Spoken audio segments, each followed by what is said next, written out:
자기의 계획을 여호와께 깊이 숨기려 하는 자들은 화 있을진저 그들의 일을 어두운 데에서 행하며 이르기를 누가 우리를 모랴 누가 우리를 알랴 하니 너희의 패역함이 심하도다.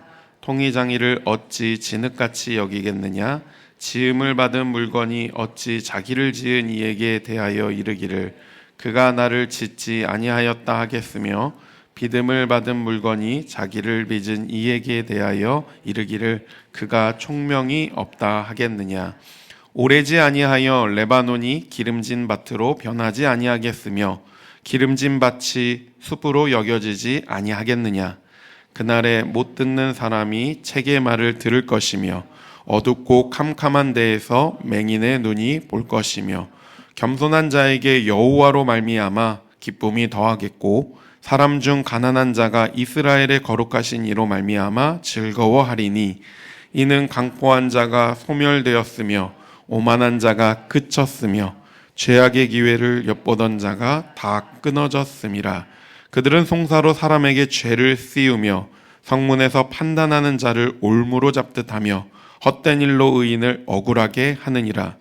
그러므로 아브라함을 구속하신 여호와께서 야곱 족속에 대하여 이같이 말씀하시되 야곱이 이제는 부끄러워하지 아니하겠고 그의 얼굴이 이제는 창백해지지 아니할 것이며 그의 자손은 내 손이 그 가운데서 행할 것을 볼 때에 내 이름을 거룩하다 하며 야곱의 거룩한 일을 거룩하다 하며 이스라엘의 하나님을 경외할 것이며 마음이 혼미하던 자들도 총명하게 되며 원망하는 자들도 교훈을 받으리라 하셨느니라. 아멘. 사랑하는 성도님들, 오늘 우리가 함께 읽은 이사야 29장의 말씀에는 조금 이상한 사람들이 등장합니다. 이 사람들은 어떤 사람들입니까? 하나님을 모르는 사람들 아니죠. 하나님이 없다고 말하는 사람들도 아닙니다. 누구보다도 하나님을 알고 있는 사람들이고 하나님의 백성이라고 말할 수 있는 사람들입니다. 그들은 하나님께 예배를 드리고 하나님의 말씀도 가지고 있습니다. 그런데 그들의 실제 삶은 어떻습니까? 그들의 실제 삶을 보면 하나님 없는 것처럼 살아갑니다. 15절의 말씀을 봅니다. 자기의 계획을 여호와께 깊이 숨기려 하는 자들은 화 있을진저 그들의 일을 어두운 데서 행하며 이르기를 누가 우리를 보랴 누가 우리를 알랴 하니.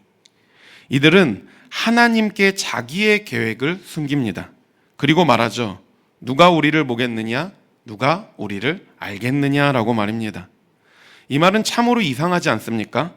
하나님을 믿는다라고 하면서도 하나님이 보지 못한다라고 생각하죠. 하나님을 안다고 하면서도 하나님이 알지 못한다라고 생각합니다. 그런데 어쩌면 이것이 오늘날 우리의 모습일 수도 있습니다. 우리는 하나님을 부정하지 않습니다. 교회를 떠난 것도 아니죠. 기도도 하고 예배도 드립니다. 그리고 말씀과 가까이 살려고 합니다. 그런데 중요한 문제를 결정할 때는요, 하나님 없이 결정하곤 합니다. 내가 가고 싶은 길을 먼저 정하고 내가 원하는 것을 먼저 선택하고 그 다음에 하나님께서 이 길을 축복해 달라고 기도하죠. 하나님께 죄를 숨기는 것만이 문제가 아니죠. 하나님 없이 내 인생을 계획하는 것 자체가 어쩌면 문제일 수 있습니다. 왜냐하면 그 순간 우리는 하나님과 우리의 자리를 바꾸고 있기 때문이죠.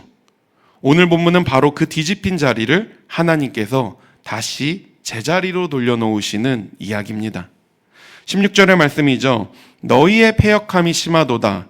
토기장이를 어찌 진흙같이 여기겠느며 지음을 받은 물건이 어찌 자기를 지은 이에게 대하여 이르기를 그가 나를 짓지 아니하였다 하겠으며 빚음을 받은 물건이 자기를 빚은 이에게 대하여 이르기를 그가 총명이 없다 하겠느냐. 하나님께서 아주 독특한 그림 하나를 보여주시죠. 그 그림에는 토기장이가 있고 진흙이 있습니다. 그런데 어느 순간 진흙이 토기장이에게 말하기 시작하죠. 당신이 나를 만든 것이 아닙니다. 한술 더 떠 이렇게 말합니다. 당신은 잘 모릅니다. 총명하지 않습니다. 이 장면 얼마나 이상한 장면입니까? 진흙이요, 자기를 만든 토기장이를 평가합니다. 그런데 하나님께서는 이것이 당시 이스라엘의 모습이라고 말씀하시는 거죠.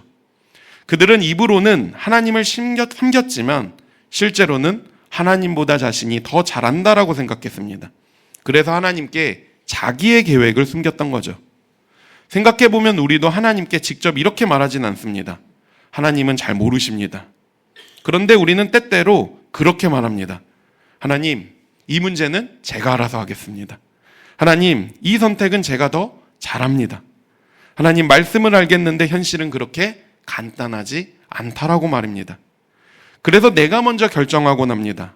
직장을 결정하고, 관계를 결정하고, 자녀의 문제를 결정하고, 돈을 어떻게 사용할지를 결정하고, 그리고 다가올 미래를 결정하곤 합니다. 그리고 그 모든 것을 결정한 다음 하나님께 기도하며 말하죠. 하나님, 이거 이렇게 잘 되게 해주세요. 기도처럼 보이지만 어쩌면 하나님을 따르는 것이 아니라 내가 세운 계획에 하나님을 따라오라고 요구하는 것일 수 있습니다. 우리는 하나님을 믿으면서도 자꾸 하나님과 우리 자리를 뒤바꾸려고 합니다. 하나님이 나를 만드신 분인데 내가 하나님을 평가하죠. 하나님이 내 인생을 가장 잘 아시는 분인데 내가 하나님께 무엇이 최선인지를 설명하곤 합니다. 그것을 기도로 말이죠. 하나님이 토기장이인데 진흙인 우리가 하나님께 말하죠. 내 인생 내가 더 잘한다고. 그래서 이사야는 이것을요, 단순한 실수라고 말하지 않습니다. 너희의 패역함이 심하도다라고 말합니다. 왜냐하면 죄의 가장 깊은 모습은요, 단지 나쁜 행동을 하는 것이 아니라 하나님의 자리에 내가 있는 것이죠. 그 자리에 내가 앉는 겁니다. 사랑하는 성도님들, 어쩌면 우리에게 필요한 것은 하나님께 내 계획을 잘 설명하는 것이 아니죠. 어쩌면 우리에게 필요한 건 하나님께 물어야 할 줄 믿습니다. 하나님, 이것이 정말 하나님이 원하시는 것인지, 이것이 정말 주님의 뜻인지를 물어야 합니다. 우리가 하나님을 믿는다라는 건 모든 일이 잘 되는 것을 믿는 것이 아니죠. 하나님이 하나님이시며 나는 피조물이라는 사실을 인정하며 나아가는 겁니다. 내가 이해하지 못해도 하나님이 나보다 더 아신다라는 걸 믿는 거죠. 내 계획보다 하나님의 뜻이 더 선하다라는 것을 믿는 것입니다. 그것이 믿음이죠. 그런데 놀랍게도 하나님께서는 16절에서 이들을 책망하시고 끝내지 않으시죠. 17절부터는 그 분위기가 완전히 달라집니다. 오래지 아니하여 레바논이 기름진 밭으로 변하지 아니하겠으며 기름진 밭이 숲으로 여겨지지 아니하겠느냐. 그리고 18절의 말씀입니다. 그날에 못 듣는 사람이 책의 말을 들을 것이며 어둡고 캄캄한 데에서 맹인의 눈이 볼 것이며. 계속해서 역전이 일어납니다. 듣지 못했던 사람이 듣습니다. 앞을 보지 못하던 사람이 앞을 보게 됩니다. 겸손한 사람이 기뻐합니다. 그리고 가난한 사람이 즐거워합니다. 반대로 포악한 자는 사라지고요, 오만한 자는 없어지고요, 악을 행하는 자들은요 끊어지게 됩니다. 세상이 완전히 뒤집히죠. 그런데 사실은요, 이미 이 세상은요 한번 뒤집혀 있었습니다. 16절에서 진흙이 토기장이가 되려고 했습니다. 피조물이 창조주의 자리에 앉아 있습니다. 사람이 하나님의 뜻을 판단하고 하나님의 자리를 밀어냈습니다. 그런데 인간이 뒤집어 놓은 이 세상을요, 이제 하나님께서 다시 뒤집어 놓으십니다. 그리고 그것을 성경은 회복이다라고 말하죠. 우리가 보통 회복이라고 말하면요, 상황이 좋아지는 것을 회복이라고 생각하죠. 아픈 사람이 건강해지고 경제적인 문제가 해결되고 관계가 회복되고 막힌 일이 풀리는 것을 회복이라고 생각합니다. 물론 그것도 회복이고 하나님의 은혜가 맞습니다. 그런데 오늘 본문이 가장 먼저 말하는 회복은요, 조금 다름을 알 수 있습니다. 18절의 말씀이죠. 못 듣는 사람이 책의 말을 들을 것이며. 이사야 29장의 앞부분의 말씀을 보면요, 이들은 이미 하나님의 말씀을 가지고 있었습니다. 그들에게 하나님의 말씀이 없었던 것이 아니죠. 문제는 이 백성이 입으로는 나를 가까이 하며 입술로는 나를 공경하나 그들의 마음은 내게서 멀리 떠났다라는 겁니다. 들어도 듣지 못했습니다. 읽어도 깨닫지 못했습니다. 그런데 하나님께서 그들을 회복시키자 가장 먼저 그들이 무엇이 달라지기 시작했습니까? 하나님의 말씀이 그들 가운데 들리기 시작했다라는 겁니다. 사랑하는 성도님들, 어쩌면 우리에게 가장 필요한 기적은 환경이 바뀌는 것이 아닐 수도 있습니다. 하나님의 말씀이 다시 들리는 것이 어쩌면 우리에게 더 큰 기적일 수 있습니다. 같은 성경을 읽는데 어느 날 그 말씀이 우리의 마음에 들어오죠. 수없이 들었던 말씀인데 어느 날 그 말씀이 하나님이 나에게 직접 하시는 말씀처럼 들립니다. 아, 하나님께서 이것을 나에게 말씀하시는구나. 어쩌면 이것이 은혜일 줄 믿습니다. 하나님의 말씀 새로 생긴 것 아니죠. 내 귀가 열린 겁니다. 우리의 문제는 때때로 하나님이 말씀하지 않으시는 것이 아니라 우리가 듣지 않는 데 있습니다. 내 생각이 너무 강해서 듣지 못하고요. 내 계획이 너무나 분명해서 듣지 못하고요. 내 욕심과 내 뜻이 너무 커서 듣지 못하는 겁니다. 그러므로 하나님께서 우리를 회복하실 때 가장 먼저 하시는 일이 무엇입니까? 우리 가운데 우리의 귀와 우리의 눈을 열어주시는 겁니다. 그리고 19절에 말하죠. 겸손한 자에게 여호와로 말미암아 기쁨이 더하겠고 사람 중 가난한 자가 이스라엘의 거룩한 이로 말미암아 즐거워하리니. 하나님께서 회복하시는 세상에서 누가 가장 기뻐합니까? 강한 사람? 아니죠. 겸손한 사람입니다. 가진 사람이 아닙니다. 가난한 사람이 이스라엘의 거룩하신 이로 말미암아 즐거워합니다. 기뻐합니다.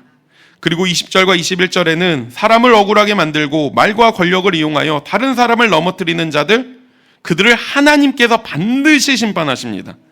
하나님의 회복은 단순히 내 인생의 형편이 좋아지는 것만이 아닙니다. 잘못된 질서가 바로 잡히는 것이죠.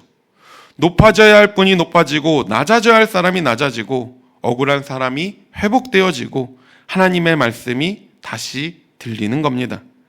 그래서 하나님이 주시는 회복은요, 단순한 성공이 아니라 모든 것이 제자리로 돌아오는 것입니다. 22절에서 하나님께서 놀라운 말씀을 하십니다.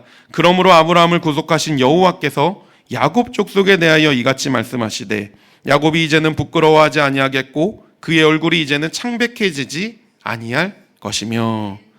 여기에서 하나님께서는 자신을요, 아브라함을 구속하신 여호와라고 말씀합니다.